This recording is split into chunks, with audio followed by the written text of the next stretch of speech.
Open the channel. Give them a voice. A reflection of my digital advocacy story. I am not a student in the library science program. I'm actually a student in the reading master's program, so when this project was assigned, I was a bit nervous that I would have trouble. Dr. Marillion told me to advocate for one of my beliefs about the classroom, and as soon as she said that, I knew exactly what I wanted to do. Being a student in the reading department and a current middle school ELA teacher, I'm always looking for ways to get my students to interact with their reading. Recently, I found a way that works wonders. For my reflection, I'd like to take you on a digital journey through my process for completing my digital advocacy story. As I said, as soon as I received guidance from Dr. M, I knew exactly the story that was going to be the root of my digital advocacy story. The story about my students finding their voice using a back channel is 100% true. I used the Socrative website to open up a space for my students to respond to their reading. We all watched the responses hit the screen live as we read. After the reading and the silent conversation, I was able to download a complete copy of my students' responses. Here are my students' thoughts, questions, and comments as they read. After the conversation, I created another back channel, this time with a specific question for them. Here are those responses. You can see my question here in bold and my students' answers below. Next, I went to the TWU library page and searched for other resources that documented using technology to open students' minds. The first source I found was Scott Gibbons' article about the wiki writing process.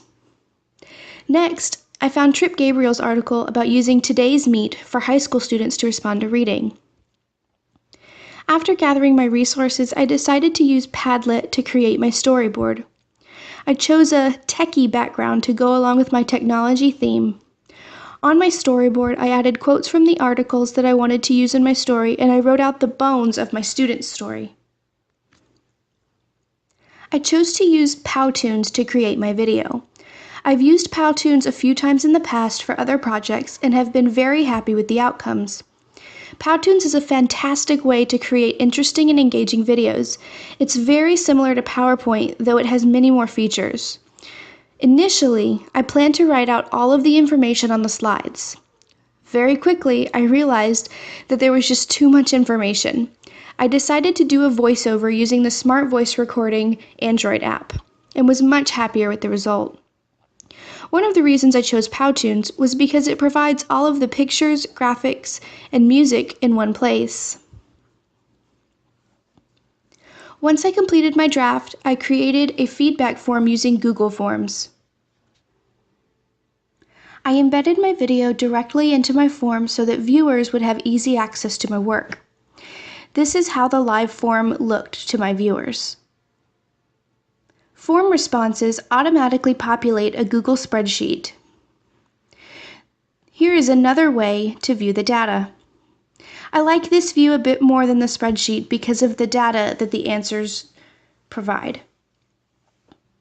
I posted my link in my education Pinterest board. I also posted my link to my form on my personal Facebook page. I did not get very much feedback, but what I did get was helpful. I found that I needed to clarify what a back channel actually is for those who do not already know.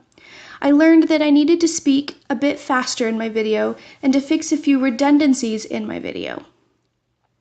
Overall, I'm proud of my work and found this process enlightening. I feel validated that other teachers have used technology in the same way that I have. I'm excited to share my final product with other teachers and contribute to the push for using technology to empower students.